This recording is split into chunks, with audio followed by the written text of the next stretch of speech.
नमस्कार मित्रों। सीधी सटीक बात डॉक्टर रवि शर्मा मधुप के साथ इस श्रृंखला में आज मैं इस वीडियो में हिंदी से संबंधित अन्य विषयों पर बात और मुद्दों पर बात करने जा रहा हूं।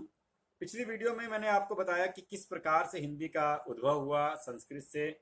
उसके बाद हमने बात की हिंदी के अंतर्गत आने वाली उपभाषाओं और बोलियों की। आज मैं भारत में किन किन रूपों में हिंदी का प्रयोग होता है उस पर अपनी बात को केंद्रित करूंगा।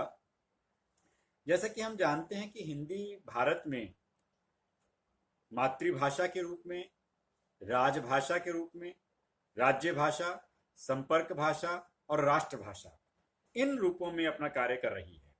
इन पर थोड़ी थोड़ी बात मैं अलग अलग करूंगा। राजभाषा अर्थात राजकाज की भाषा, सरकारी कार्यालयों की भाषा, सरकारी कामकाज की भाषा, इसे अंग्रेजी में ऑफिशियल लैंग्वेज कहते हैं। हिंदी को संविधान के अंतर्गत 14 सितंबर सन 1949 को अनुच्छेद 343 में 343 14 सितंबर सन 1949, याद रखिएगा, इस दिन हिंदी को भारतीय संघ की राजभाषा के रूप में स्वीकृति मिली थी। इसीलिए प्रतिवर्ष हम 14 सितंबर को हिंदी दिवस मनाते हैं। इसके अतिरिक्त संविधान के अन्य अनुच्छेदों में हिंदी के विकास के बारे में बात की गई। अनुच्छेद 343 से 351 तक हिंदी के विविध प्रयोगों के बारे में बात की गई है और संविधान के ही अनुच्छेद 121 और 212 में भी विभिन्न बिंदुओं को हिंदी से संबंधित स्पष्ट किया गया है। तो इस प्रकार भारत संघ की राजभाषा, सरकारी कामकाज की, कार्यालय के कामकाज की भाषा है हिंदी। दूसरी महत्वपूर्ण बात आती है राष्ट्रभाषा। हिंदी भारत की राष्ट्रभाषा भी है। यह भी कुछ लोग कहते हैं कि चूंकि लिखा तो है नहीं संविधान में कहीं राष्ट्रभाषा, ये बात ठीक है कि संविधान में लिखा नहीं है और इसके ना लिखने के पीछे अलग अलग लोग अलग अलग कारण बताते हैं। लेकिन मेरा यह मानना है कि उस समय जब संविधान बन रहा था तब विचारणीय बिंदु यह था कि हम सरकारी या कार्यालयी कामकाज कौन सी भाषा में करें।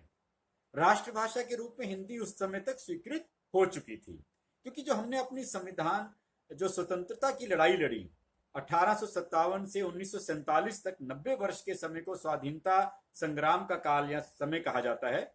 उस दौरान हिंदी भारत की राष्ट्रभाषा के रूप में स्वतः ही पूरे देश में स्वीकृति पाती गई।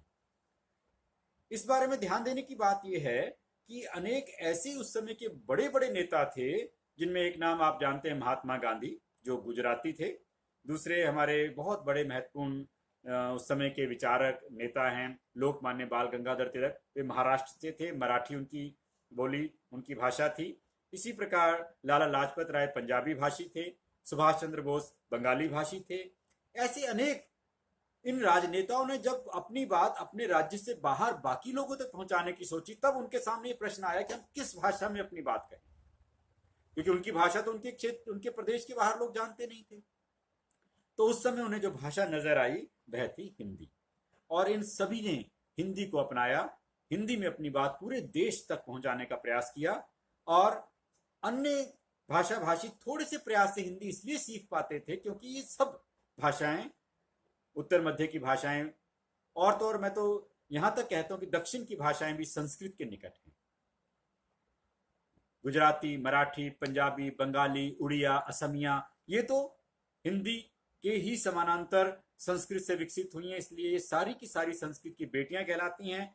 हिंदी बड़ी बेटी कहलाती है और ये सारी हिंदी की बहनें कहलाती हैं। लेकिन दक्षिण की चार भाषाएं भी बहुत कुछ संस्कृत के निकट है। उनकी वर्णमाला भी आप ध्यान देंगे, स्वर और व्यंजनों का वर्गीकरण भी आप ध्यान दें तो संस्कृत के ही निकट है, अंग्रेजी के निकट नहीं है। तो इस प्रकार ये सारी भारतीय भाषाएं बहुत समानताएं हैं और ये भाषा भाषी दूसरी भाषा भाषी भी हिंदी को सीख पाए। तो इस प्रकार हिंदी राष्ट्रभाषा के रूप में स्वीकृति पाती चली गई। तीसरा जो महत्वपूर्ण रूप है वह मातृभाषा। प्रत्येक मनुष्य की अपनी मातृभाषा होती है। तो भारत के 60 करोड़ से अधिक लोगों की मातृभाषा भी हिंदी है। तो इस प्रकार मातृभाषा के रूप में भी हिंदी बहुत बड़ी भूमिका निभा रही है। और आगे बढ़ते हैं, वह है राज्य भाषा। राजभाषा और राज्य भाषा में थोड़ा सा अंतर है, ध्यान दीजिए, सुनने में दोनों शब्द एक से लगते हैं। राज्य भाषा को अंग्रेजी में कहते हैं स्टेट लैंग्वेज, राज्य की भाषा, प्रत्येक राज्य की अपनी अपनी भाषा है। जैसे पंजाब में पंजाबी है, तमिलनाडु में तमिल है, गुजरात में गुजराती है। 10 राज्यों की राज्य भाषा है हिंदी। जी हाँ, ध्यान दीजिए, 10 राज्यों की।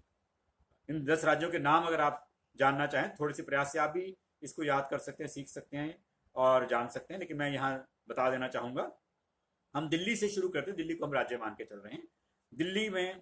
दिल्ली की जो राजभाषा है वह हिंदी है।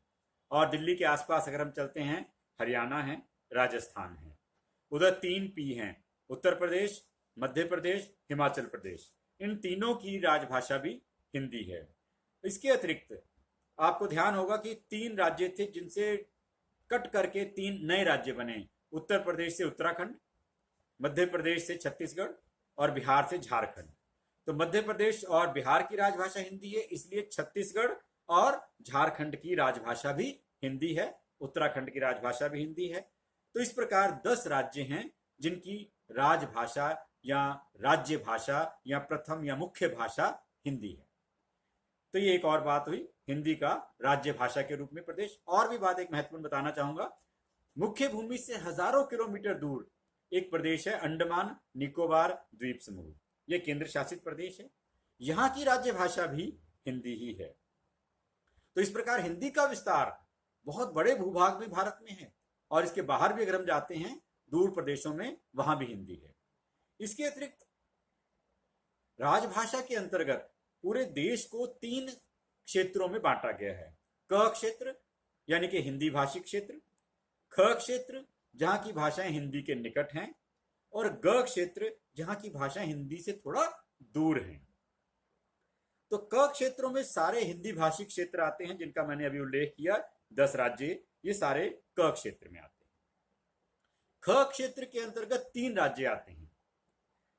वे 3 राज्य हैं जिनकी भाषा हिंदी के निकट है, पंजाब, गुजरात, महाराष्ट्र। इन तीनों की भाषा को अगर आप ध्यान से देखेंगे, पंजाबी, गुजराती, मराठी, इनकी लिपि देवनागरी के बहुत निकट है, और थोड़े से प्रयास से कोई व्यक्ति जो हिंदी जानता है इन भाषाओं को सीख सकता है, और ये लोग भी हिंदी सीख सकते हैं।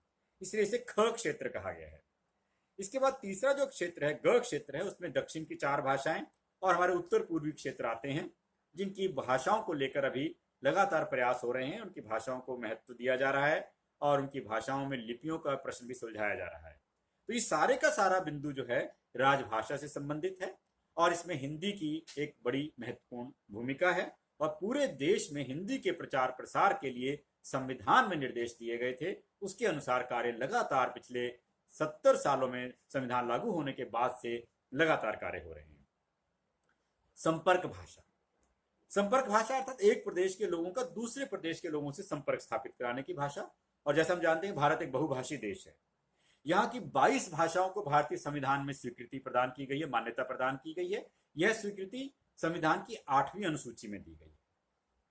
तो ऐसे बहुभाषी देश में पूरे राष्ट्र में संपर्क स्थापित करने का काम, जिसको अंग्रेजी में लिंगुआ फ्रैंका कहते हैं, वह काम जो भाषा करती है वह भाषा है हिंदी। क्यों? इसका कारण मैंने अभी बताया कि अन्य भाषा भाषी थोड़े से प्रयास से इस भाषा को सीख सकते हैं, अपना सकते हैं, जान सकते हैं। तो इस प्रकार हम भारत में देखते हैं कि हिंदी राजभाषा के रूप में, राष्ट्रभाषा के रूप में, राज्य भाषा के रूप में, संपर्क भाषा के रूप में और मातृभाषा के रूप में बहुत महत्वपूर्ण भूमिका निभा रही है। पूरे राष्ट्र को एकता के सूत्र में पिरोने का कार्य कर रही है। राष्ट्र के लोगों में आत्मगौरव का, एक सम्मान का, एक पहचान का भाव जगाने में भी हिंदी अपना योगदान दे रही है। और यह कार्य पिछले 1000 सालों से हिंदी कर रही है, लेकिन पिछले लगभग 200 वर्षों में हिंदी का यह योगदान अतुलनीय है, अभूतपूर्व है। इसीलिए हिंदी को हम भारत की महत्वपूर्ण भाषा मानते हैं। भारत से बाहर हिंदी का विकास एक स्वतंत्र पूरा विषय है, और वह मांग करता है कि हम उस पर अलग से चर्चा करें कि हिंदी किस प्रकार भारत से बाहर जाकर विश्व भाषा की ओर कदम बढ़ा रही है बनने के लिए, और इसके अंतर्गत क्या क्या बातें आएंगी। काफ़ी बातें हैं, तो उनको मैं अगली वीडियो में लूँगा। और आप देखते रहिए सीधी सटीक बात डॉक्टर रवि शर्मा मधुप के साथ। नमस्कार।